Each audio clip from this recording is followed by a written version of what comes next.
Բարի երեկո։ Հակակոռուպցիոն շաբաթն է եթերում։ Ես Արտուր Հայրապետյան, այսօր զրուցելու եմ Նարինե Իլիցյանի հետ։ Բարի երեկո։ Բարի ձեզ Արտուր ջան։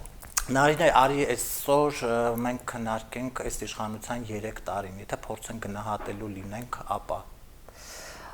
Եթե գնահատելու լինենք որպես նաև մարդու, որը լրատվական դաշտում է արդեն թե միջ իշխանափոխությունը եւ նաև հիմա էլ, կարելի է ասել բազմաթիվ հիասթափությունների շղթա է այս 3 տարին։ Ես ինքս էլ լինելով ընտրող 18 թվականի ունեինք բոլորս էլ կարծում եմ մեծ սպասելիքներ, թե որպես քաղաքացի, թե որպես նաև ամեն մեկս մեր ոլորտի նաև ներկայացուցիչը պատասխանատու եւ 3 տարվա ընթացքում ես անձամբ ինքս որևիցե փոփոխություն կամ տարբերություն ցավոք սրտի եմ սա ասում, ես չեմ կարողացել զգալ, բացի այն, որ նաև մասնագիտության բերումով շատ հաճախ դիմում ենք պետական տարբեր կառավարման այսպես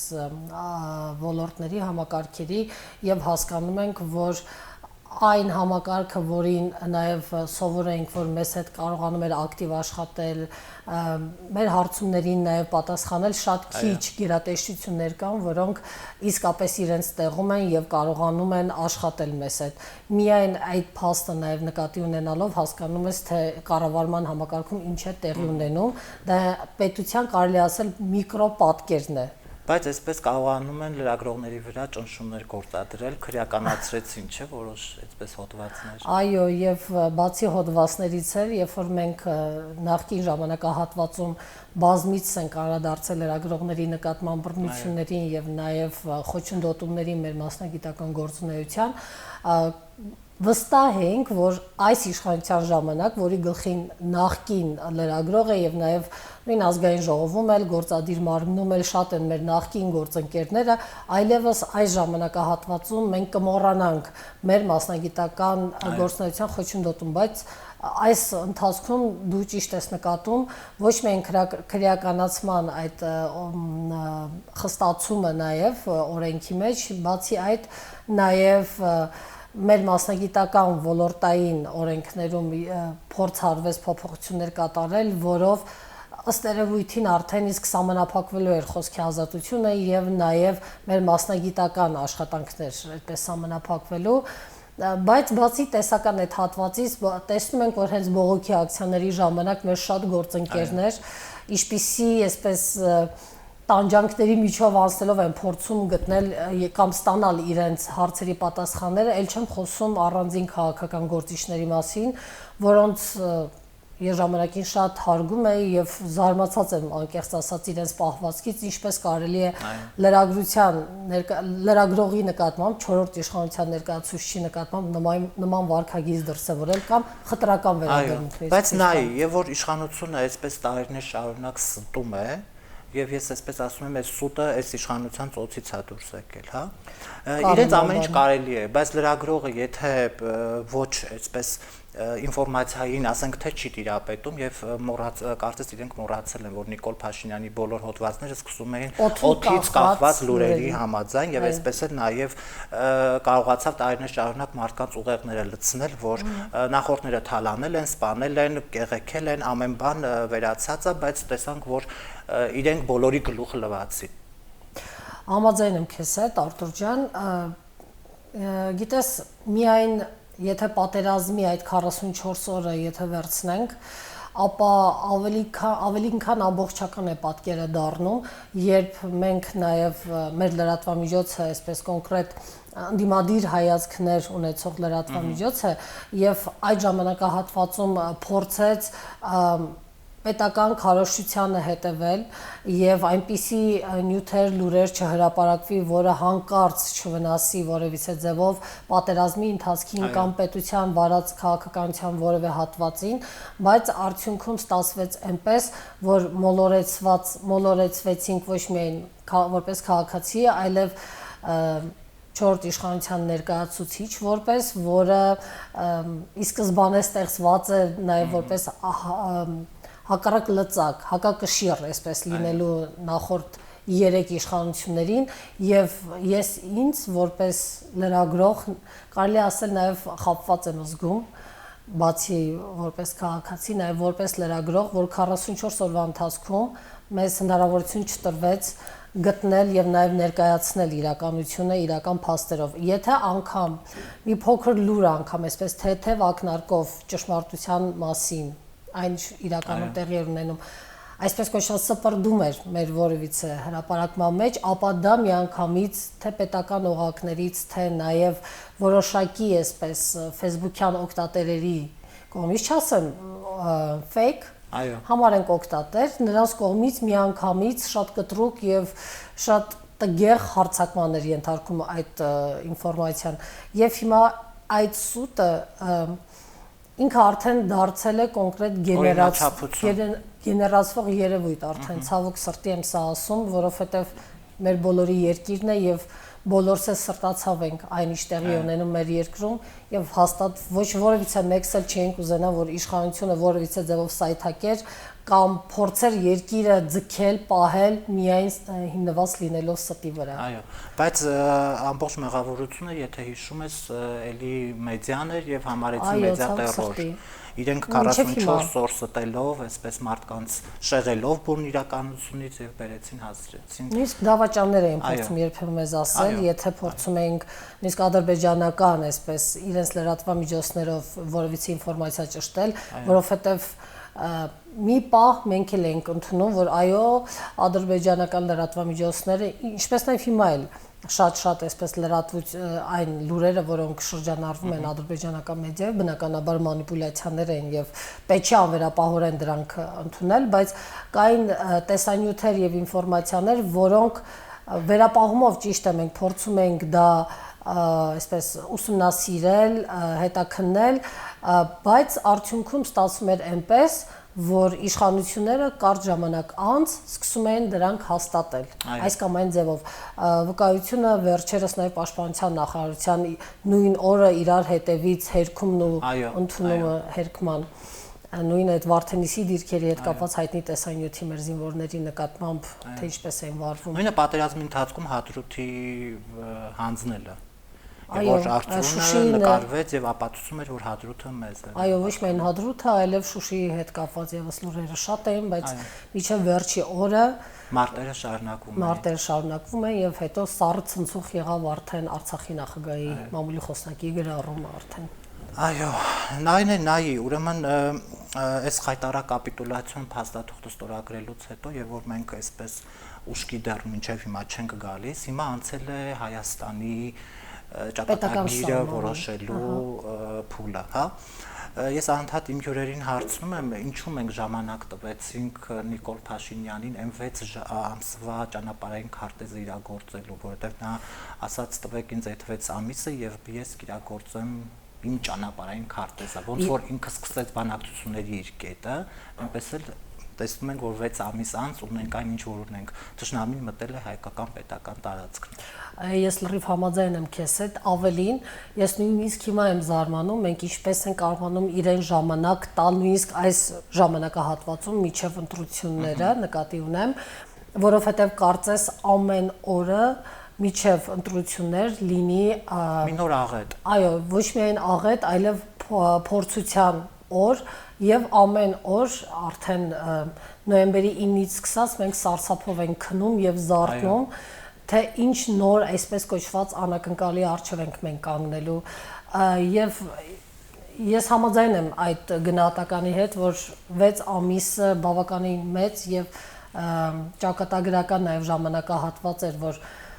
Նիկոլ Փաշինյանին տրամադրվեց եւ այդ 6 ամսվա ընթացքում էլ այդ իր ճանապարհային քարտեզից շատ կուզենայի տեսնել մեկին, որը կփորձեր ցույց տալ, որ կետն է իրականացել հիմքերով եւ փաստերով, որովհետեւ ես ինքս էլ հատուկ հետևում եմ այդ քարտեզին կետ առ կետ, բացի լողոզումներից եւ մանիպուլյացիաներից, այնինչ որ նա հիանալի կարողանում է դա ցավոք սրտի անել եւ զգացմունքային հողի վրա շատ այսպես մեր հասարակ քաղաքացիներ կարողանում են այդ խայծը կուլ տալ եւ նույն այդ զգացմունքային ֆոնի վրա Նիկոլ Փաշինյանը խաղալով կարողանում է մարդկանց, չասեմ զոմբիացնել, դա մի քիչ այսպես շատ տգեղ բառ է, պիտակավորում է, բայց մարդկանց մոլորեցնել, այո, եւ տա Աստված, որ միջև հունիսի 20-ը Արտաշես Արտավազդեն հայտնի խորենացու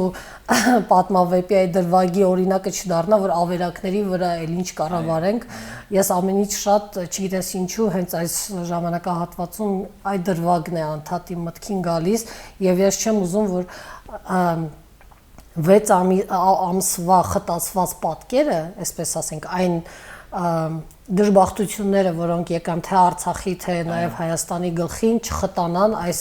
18-19 օրերի ընթացքում։ Նայ, ուրեմն այս վերջում ամենասարսափելի տեսարաններին մենք ականատես եղանք, երբ որ այս չգիտեմ ոնց ասեմ, հա, մեշոկների մեջ մեր հերոսների մարմիններն էր եւ այնտեղ ես տեսա, որ կային ամբողջական մարմիններ։ Այո։ Միայն մասունքներ չէին, էլի։ Հիմա ուզում հասկանամ այդ պարկերը, որ բերել են, հա, ինչի համար են նոր բերել լցրել այդտեղ եւ հիմա նեղման process է գնում։ Ես քանի օր չէի կարողանում նույնիսկ խոսել, հաց ուտել, որովհետև անդադ այդ տեսարանը աչքից առաջ էր։ Եվ այսօր, եթե դու նկատեցիր, իշխող խմբակցությունից որևէ մեկը անգամ չանդրադարձավ այդ սարսափելի տեսարանին, որ տարածվեց, կամ գոնե ինչ որ այսպես խղճի կամ մեկ բառերը նույնիսկ մարդու մտքից դուրս են գալիս, որովհետև չես կարող բնութագրել, թե իրենք իրականում ինչ են, ինչի ծնունդ են։ Բայց մինչև այս պահը դու որևիցե մեկից ափսոսանքի, ցավի խոսքեր լսել ես կամ պատասխանատվությունը կրել բացի Նիկոլ Փաշինյանի էլի մանիպուլատիվ այդ ձևակերպումից։ Նիկոլ Փաշինյանը ասաց, որ ես հպարտ եմ, որ մենք պարտվել ենք։ Հիմա ես դա միջև պարտությունն էլ էր նույնիսկ խորհրդարանում ասում, որ անգամ եթե պարտվենք, դուք իմացեք, որ մենք հաղթել ենք այդ հայտնի իրաձևակերպումը։ Տողը բաց էինք թողել գուցե։ Հիմա ուզում հասկանամ Նիկոլ Փաշինյանը այս տեսարանը նայելուց հետո էլի հպարտ է։ Դե փաստորեն հենց այդ նկարները երբ որ տարածվեցին, նա մարզային այցերի մեջ էր եւ այդ արտահայտությունները նաեւ հենց այդ ժամանակահատվածում էր արել, որ ինքը դեռևս շարունակում է հպարտանալ, չգիտես ինչով հպարտանալ իր ավերակ սարքած երկրով։ Եվ կարծես մեր այսպես պատասխանատվության ենթարկվելու ինստիտուտը բացակայում է։ Պատասխանատվության, այո, այդ ինստիտուտը չկա, բայց ինչպես հասկանում եմ, հիմա առաջին պլան են իրենք բերել առողջապահության նախարարին, որպես այսպես փորձում են խավության նոխազ ներկայացնել, իմ տպավորությունն է սա զուտ, թեև իշխանությունը դա մի մեծ համակարգ է, որը ամբողջական պատասխանատվության այդ գործունը իր վրա արդեն պետք է վերցնի, որովհետև ոչ թե նախարարի անմիջական պատասխանատվությունն է, այլ հենց երկրի առաջին դեմքով դա պատասխանատվության պետք է ենթարկվի։ Իսկ ինչ վերաբերվում է, որ ինչու հենց նոր այդ պարկերը ի հայտ եկան, ես կարծում եմ, որ դրանք հստակ հենց անտարբերության արդյունք են եւ դրանք վաղուց են եղել տարբեր պահման հատուկ վայրերում, սառնարաններում եւ այլն, կամ միգուցե հենց այդպես անտարբերության ինչ որ միտեղ նետված եւ փորձում են հիմա ինչ որ ծառայողական քննություն անցկացնել եւ այլն, բայց դա որևիցե կերպ չի կարող սփոփել այն ցավը եւ նաեւ այն ապրումները, որ ծնողները ունեցել են եւ ունեն այդքանից հետո մարդիկ, որոնք օրեր շարունակ, ամիսներ շարունակ սպասում էին, որ միգուցե մոլորվել է իրենց տղան, միգուցե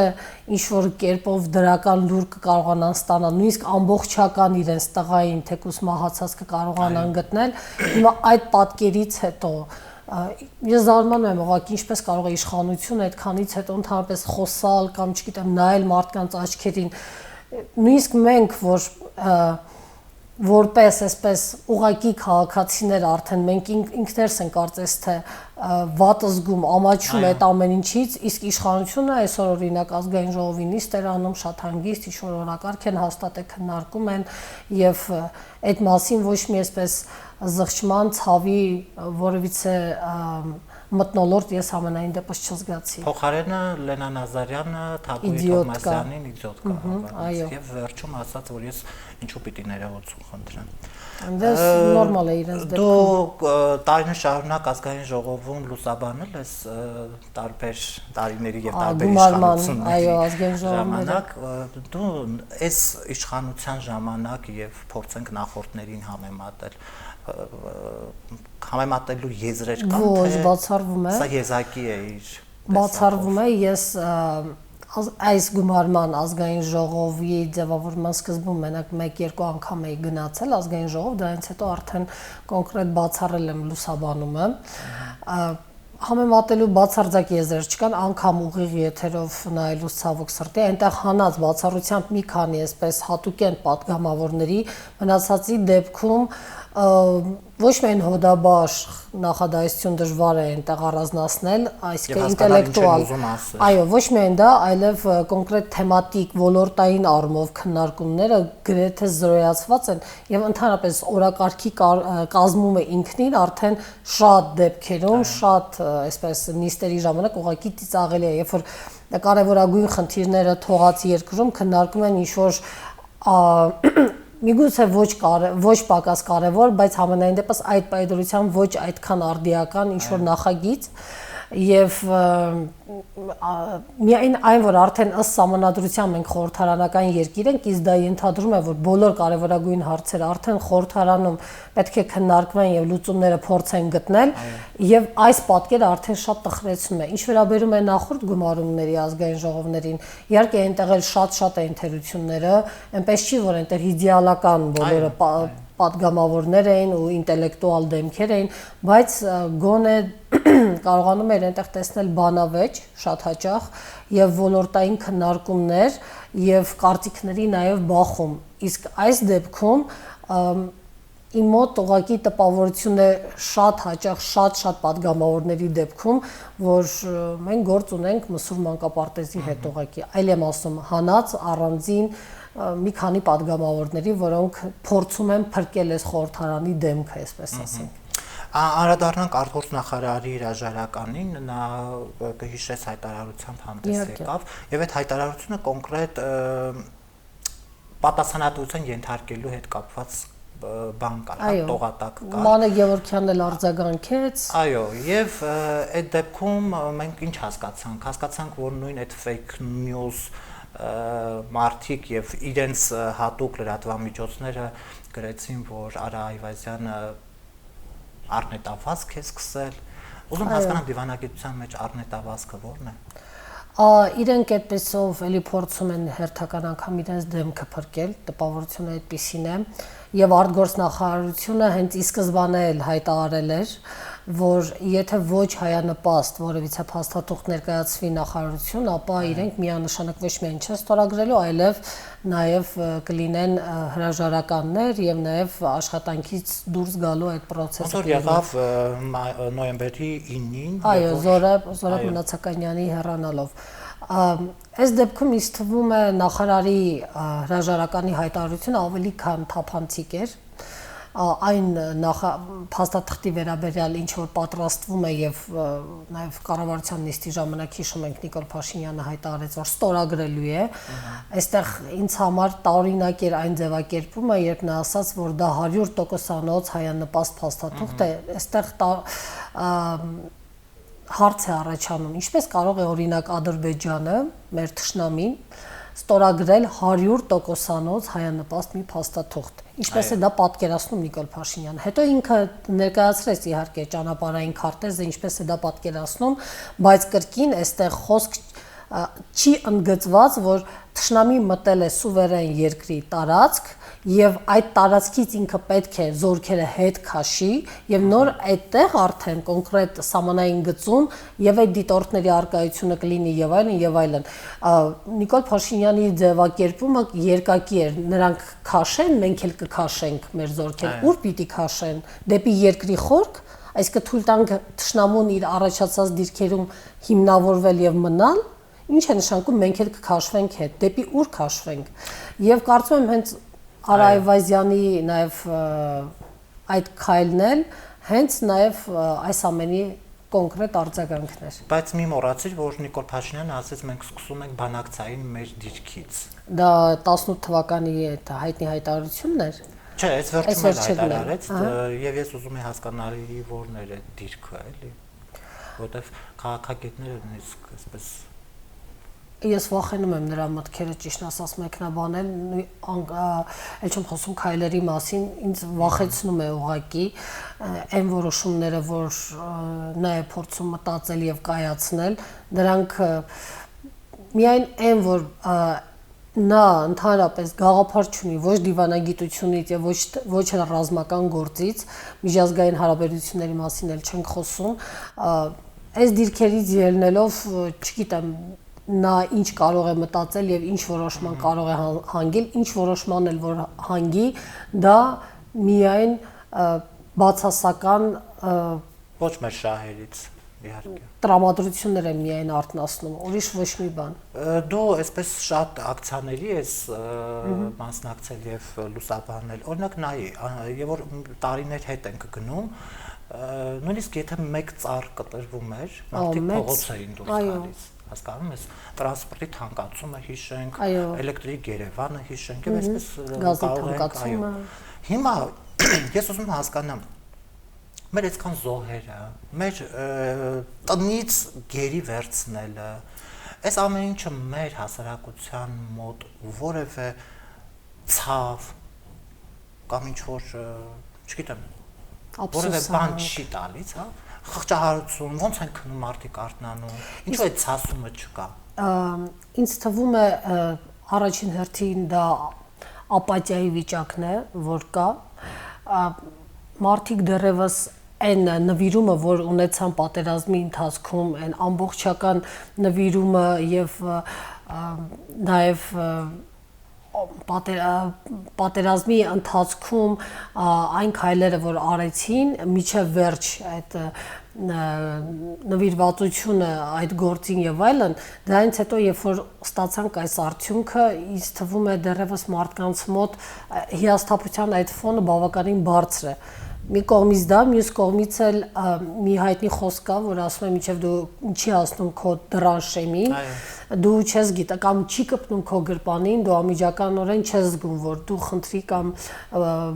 մեծ այսպես աղետի առաջ ես կանգնած։ Նույն հայրենիքի վտանգը, Սյունիքը բավականին հեռու է թվում, Վարդենիսը բավականին հեռու է թվում։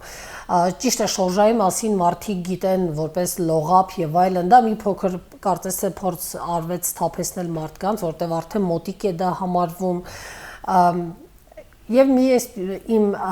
մտերիմները այսպիսի մի խոսք ունեն, ասում են, միջև կասկադը չգրավեն, մարդիկ չեն հասկանա ինչ է իրականում տեղի ունեցել, ինչ աղետ է տեղի ունեցել։ Այսինքն միջև սեփական մաշկիդ վրա դու չես զգում, միայն կզգան այն մարդիկ, որոնց տանը կա ցավ, այսինքն որոնց տանը եղել է անդամ, որը մասնակցել է պատերազմին կամ վիրավորում է ստացել կամ, չգիտեմ, այդ նույն արհավիրքի կրողն է տարբեր։ Միայն այդ ընտանիքները կարող են հասկանալ ցավոք սրտի դեռևս ինչ է իրական պատերազմի հետևանքները։ Նայնեդ Նիկոլ Փաշինյանը իրավունք ուներ մնալու ժամանակավոր պաշտոնակատար։ Այդտեղ իրավաբանների վեճը շատ է, իսկապես կարծիքները շատ տարբեր են այդ հարցի հետ կապված, սակայն հիմնավորումը այն է, որ խորհրդարանական երկրում այդ դեպքում խորհրդարանը պետք է չէ իրականում պատասխանատուն դառնա այս պարագայում ժամանակավոր պաշտոնակատար սահմանադրորեն այո կան այնտեղ որոշակի բացեր եւ նյուանսներ, որոնց հիման վրա հնարավոր է երկակի նաեւ բացատրություն է երևույթին, բայց այն իմ եթե սուբյեկտիվ կարծիքը այս պարագայում, ապա իհարկե ոչ, որովհետեւ կարծում եմ լավ թե վատ որպես խորհրդարանական երկիր, մանավանդ հիմա պատերազմական իրավիճակ էլ չէ, Գերագույն գլխավոր հրամանատարի այդ հանգամանքը եթե նկատի ունենանք, ապա հարցերը պետք է լուծել խորհրդարանը եւ ոչ թե հիմա Նիկոլ Փաշինյանը տարբեր վարչական լծակներ այսպես կիրառելով, հիմա քարոզարշավը դեռ չսկսած, արդեն ըստ երևույթին արդեն քարոզարշավը իրականացնում եւ օգտվում է նաև հենց այդ իր լիազորություններից եւս։ Այն դեպքում եւ որ հայտարարվեց, որ մեր սահմանները կահավորված չեն։ Բայց փոխարենը ինքը զբաղված էր քարոզարշավով։ Բայց նաև քաղաքացիական պայմանագիր կուսակցությունը վերջերս մի ինֆոգրաֆիկա էր հրապարակել, թե ինչպիսի այս 3 տարիների ընթացքում ի տարբերություն 17-16 թվականների ինչպիսի սպառազինության համակարգեր են ստեղծվել մեզանում, քանի տոկոսով աճ ունենք, այնտեղ նույնիսկ ունենք 120,000% աճ, այդ նույն հողաթումբերի կահավորում եւ այլն սահմանային կահավորումների հետ կապված բավականին մեծ ցուցանիշներ է ներկայացրել իշխող կուսակցությունը։ Այն դեպքում եւ որ նույն իմ քայլականները ասում էին մենք բանակ չենք ունեցել եւ բանակը ստեղծվել է 3 տարի, ինչ որ մենք եկել ենք։ Եվ Նիկոլ Փաշինյան հայտարարեց, որ միայն ուժեղ բանակի դեմ են դուրս գալիս։ Եվ ասաց, որ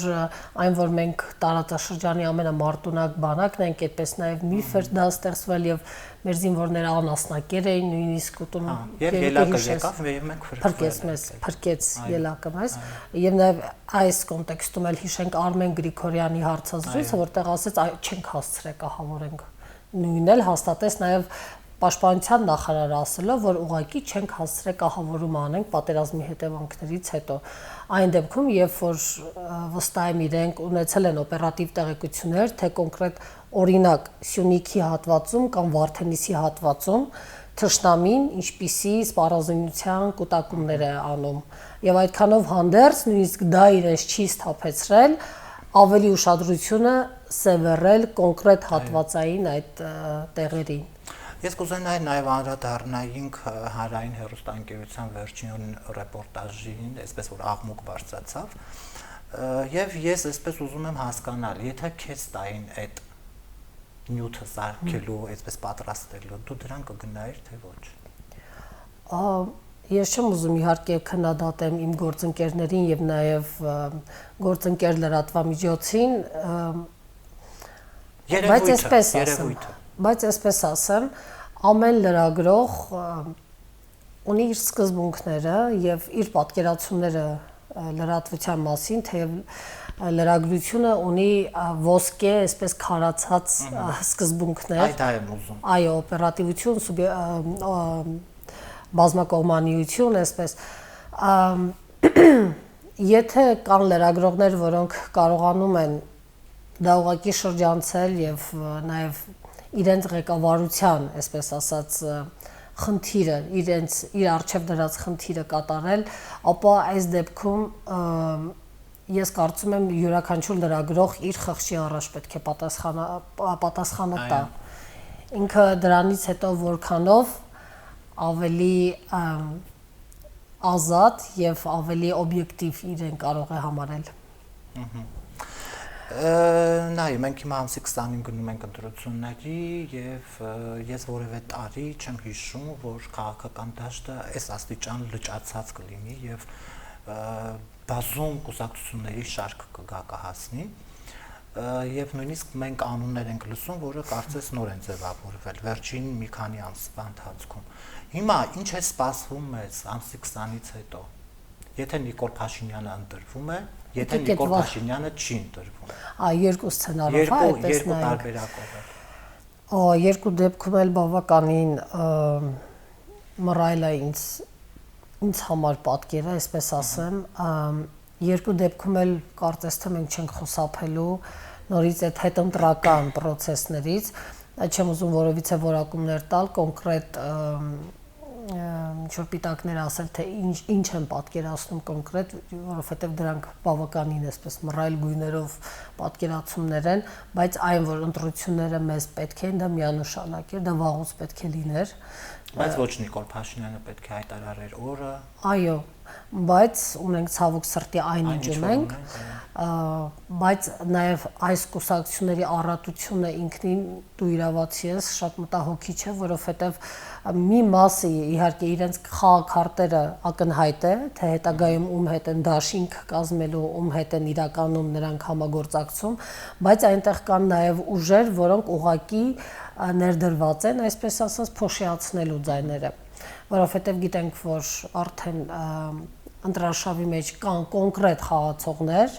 եւ հիմա այդ կոնկրետ խաղացողների համար նրանք ստեղծված ականներ են։ Իմ մոտ գոնե այդպիսի տպավորություն է։ Իսկ հետընտրական process-ը ես ուզում եմ ապավինել մեր ժողովրդի իմաստության վրա, որովհետեւ քաղաքական գործիչների վրա, ինչպես արդեն ժամանակը ցույց տվեց, պետք չէ այսպես մեծ հույսեր կապել, պետք է ուղղակի լինել շատ ավելի սթափ, դատել շատ ավելի սառը, որ հիմա շատ դժվար է դա հասկանալի նաև պատճառներով, բայց պետք է դատել շատ սառը, սթափ եւ ամենակարևորը գնալ ընտրության եւ չփոշիացնել սեփական ձայնը։ Եվ ներկայիս վարչապետին ատելով չընտրել նախորդին, ում որ ավելի շատ է ատել։ Ինչպես եղավ 18 թվականին։ Եվ որ մարդկանց համար մեկ էր թե ով կգա իշխանության։ Այո, շատ ճիշտ է, հիմա էլ կարծես թե այդ նույն ձևակերպումները հնչում են, հաստատ չի ուզենա որ այդպես լիներ, այսօր իդեպ իմ մտերիմների հետ նաև զրույցում այդպիսի հենց կոնկրետ քննարկում եղավ եւ նույն ձևակերպումը արեցի, որ եթե այն ժամանակ ես անդեմ ինչ որ մեկի փորձեցի ընտրություն կատարել, ապա հիմա ես անդեմ չեմ ուզում, ես ուզում եմ հանունի համար գնալ ընտրության եւ միայն այդ դեպքում կարծում եմ կշահի թե մեր պետականությունը, թե երկիրը, թե մենք որպես ժողովուրդ։ Եվ վերջապես պետք է կարողանանք անձերին սիրել եւ չսիրելը դնել մի կողմ եւ մտածել պետության մասին։ Ի վերջո, վերջապես պահն է եկել, որ նայեն կոնկրետ քաղաքական ծրագրերը եւ ոչ թե առաջ շարժվեն անձերով։ Մերժելիզմերը եւ բերել առանց գաղափարի։ Այո, սրան սիրում եմ, սրան չեմ սիրում, սա վատն է, սա սիրուն է, սա տգեղ է եւ այլն եւ այլն։ Պետք է անպայման կարդալ ծրագրերը, անպայման եւ տեսնել թե այդ ծրագրերի իրականացման համար ինչ կոնկրետ քայլեր է առաջարկվում։ Եվ ինչքանով է խելքին մոտ։ Այո, մենք 18 թվականին օրինակ այդպիսի ծրագիր ցավոք չտեսանք, էֆորիան մեծ էր, հասկանալի է, եւ մենք մեր առաջնորդը էֆորիան էր։ Եվ դրա համար Նիկոլ Փաշինյանը բոլորին ասում է իմ անունով մտակ ազգային ժողով եւ դուք ինձ թիկունքից խփեցիք որոշ անկախ падգամավորների։ Բայց իդեպ նրա падգամավորներից մեկը արդեն նորաթուխ падգամավորներից ասաց բնութագրում տվեց որպես ուսապարկեր, հենց իրենց Նիկոլ Փաշինյանը փաստորեն նաեւ իր այդ կողմնակիցներին նաև ընկալել է այդ բնորոշմամբ։ Նայնե մենք կարող ենք խոսապել քաղաքացիական պատերազմից։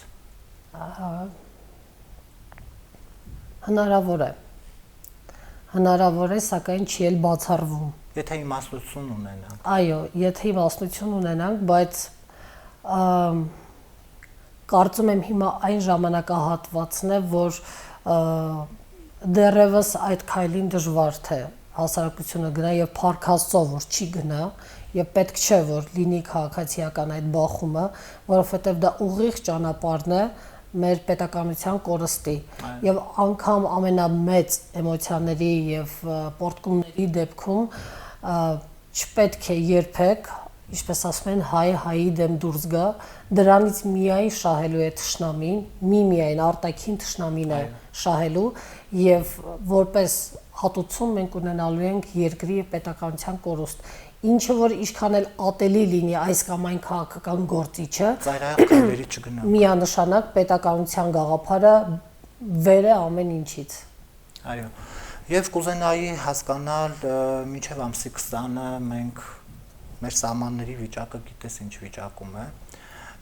այս չարագուշակ փաստաթուղթը կստորագրվի թե ոչ։ Ես իսուր չէ որ հիշեցի խորենացու այդ դրվագ, Արտաշես Արտավազդի այդ դրվագ ավերակների վրա ինչպես կառավարեմ,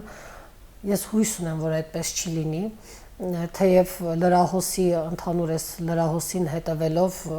մտավախությունները շատ են։ Գոնե ազդակարգ նախարարությունը լինի։ Այո, եւ տպավորությունը իմ մոտ այնպիսին է, որ իշխանությունը իդեմս Նիկոլ Փաշինյանի, հենց կոնկրետ Նիկոլ Փաշինյանի, որովհետեւ շատերիս է հայտնի, որ Նիկոլ Փաշինյանը իր քայլերում գրեթե որևիցե մեկի հետ չի խորհրդակցում, գրեթե եւ միանձնի է որոշումները կայացնում։ Ես հույս ունեմ, որ ինքը այնքան սթափ եւ բանական կլինի, որ միջև ամսի 20-ը չի անի այնպիսի քայլեր, որոնք երկիրը ոչ միայն կործաման կտանեն, այլև հենց անեցքից նաև նա այո փորձի նաև այդպես խուսափել, բայց լրահոսին հետևելով կարծես թե այդպիսի ազդակներ զգում ենք, որ հապճեպություն կա, ինչ որ որոշումներ ադրբեջանական կողմը մտածում է, որ կարող է Փաշինյանը չանցնել գուցե ամսի 20-ին։ Մտավախությունը շատ մեծ է, շտապեցնում է։ Ընդդիմադիր հատվածի ներկայացուցիչների այսպես անձերով նաև պայմանավորված Ալիևը իհարկե ունի արդեն այդ մտավախությունը, գիտենք որ նախկին 3 նախագահներն են արդեն ընտրապայքարի մեջ, իսկ 3 նախագահները թշնամական կողմի համար, թշնամական Ադրբեջանի համար իսկապես մեծ սպառնալիք է։ Եվ հասկանալով որ չի բացառվում, որ ի վերջո արդեն այդ ընտրության շեմին լինի այդ պորտկումը համախմբման, որովհետև մեր ազգը լինելով էմոցիոնալ ազգ, ինչ որ մի պահի միանգամից արագ մոբիլիզացվում եւ բռունցքվում է։ Եվ չի բացառվում, որ նաեւ հենց այդպիսի բռունցքում մենք տեսնենք ընտրությունների նախաշեմին եւ Ադրբեջանը նաեւ շատ լավ հասկանալով նաեւ մեր ազգային այդ հատկությունը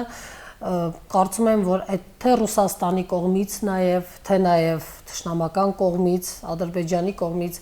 կա այդ ճնշումը, ուղիղ ճնշումը Փաշինյանի վրա, որ որքան հնարավոր է շատ բան կարողանան Փաշինյանից պոկել, քանի նա թուլացած վիճակում է, որպես թուլացած ղեկավար։ Ինչ ես կարծում նրանք ունեն ներքին պայմանավորվածություն թե չէ, եթե այսպես շատ կուզենայի, որ այդպես չլիներ, դավադրական տեսությունների հետևից չի ուզենա գնալ, որ այդպիսի պայմանավորվածություն մտածեի, որ կլինի։ Ես միջև այս պահը փորձում եմ ինքս ինձ համոզել եւ նաեւ դեմ գնալ այն կարծիքներին, որ իմ երկրի ղեկավարը կարող է լինել դավաճան։ Ես չեմ ուզում դրան հավատալ։ Նույնիսկ այդ բառը այնքան ասեցին, նույնիսկ դավաճանից արժեզրկվում է արդեն բառը, համաձայն եմ քեզ հետ։ Ես չեմ ուզենա դա։ Ես ուղղակի փորձում եմ դա մեկնաբանել եւ կապել իմ երկրի ղեկավարի քիչ գիտելիքներ ունենալով, չտիրապետելով իրավիճակին, չտիրապետելով դիվանագիտական եւ ռազմական հմտություններին, լինելով քաղաքական մանկուրտ, այսպես ասած։ Ես միայն դրանով եմ փորձում պայմանավորել եւ չեմ ուզում մտածել, որ իմ երկիրը կարող է դառնալ դավաճանական որևիցե քայլի զոհ։ Դե հուսանք, որ մի օր մենք այսպես կբացահայտվեն շատ բաներ։ Իհարկե բացահայտվելու է, շատ բաներ է բացահայտվելու եւ հուսով եմ այն իշխանությունը, որը գալու է շուտով, այդ իշխանությունը կլինի շատ ավելի թափանցիկ եւ իրականությունը, ի վերջո ճշմարտությունը կներկայացնի հանրությանը, որովհետեւ իմ մոտ տպավորությունը այնպիսին է, որ մենք գոնե 1 տարի, առնվազն 1 տարի, ինչ սկսել է COVID-ը, հետո պատերազմ եւ միջև այս պահը, մենք ինչ որ այսպես մշուշի մեջ խարխափում ենք եւ ուղին կորցրած սուրուի նման պետքա ջրերը ամեն դեպքում բարձվեն միանշանակ։ Եկող իշխանությունը չկրկնի նախորդների սխալները գուցե։ Դու իրավացի ես եւ դրա պատճառը այն է, որ մեր մյուս առանձնահատկությունը ազգային այն է, որ մենք չենք սիրում կարդալ մեր պատմությունը։ Մենք հետևություններ չենք անում այդ պատմությունից։ Դրա համար էլ հիմա գրվում են խայտառակ պատմության էջեր։ Այո, միանշանակ եւ շատ հաճախ նույնիսկ նկատում ենք որոշ դրվագների հայելային կրկնություններ, ցավոք սրտի։ Եվ դրանից հնարավոր էր խուսափել, եթե կարողանային ճիշտ հետևություններ անել, հատկապես երկրի ղեկավարը, որը տիրապետում է ամբողջ ինֆորմացիային, պետական գաղտնիքին եւ նաեւ օպերատիվ տեղեկությանը, այն ինչ որ մեզ բոլորիս հասու չէ։ Կհիշեց երևի առաջին նախագահան ասաց, որ պայմանավորվածությունը ինչքան էլ որ մենք կարողանանք բանակցել, բայց առաջի մարտուց է, հա, գնում վարչապետ Նիկոլ Փաշինյանի եւ Ռուսաստանի Դաշնության նախագահի։ Միանշանակ, որքան էլ դու լինես հզոր ուղեղի տեր մարդ, լավ վերլուծաբան, միևնույն է հստակ ինֆորմացիայի պակասը միշտ կա լայն հասարակության մեջ, կոնկրետ ինֆորմացիայի տերը եւ տնօրենը երկրի առաջին օրվա դեմքն է։ իշխանությունը այո։ Ոչ միայն իշխանություն, այլ առաջին դեմքով Առաջին հենց անգամ պայմանավորված հաշվի առնելով նորից եմ ասում Նիկոլ Փաշինյանի անձը, որը միանձնյա է։ Ուրիշ խնդիր, որ ասում են մի բան եւ նա հասկանում է ուրիշ բան, էլի անցնենք նախագահին։ Այսօր այսքանը շնորհակալ եմ Ես եմ շատ շնորհակալ։ համար, հուսամ, որ մենք ամսի 20-ից հետո այսպես մի լավ օր կունենանք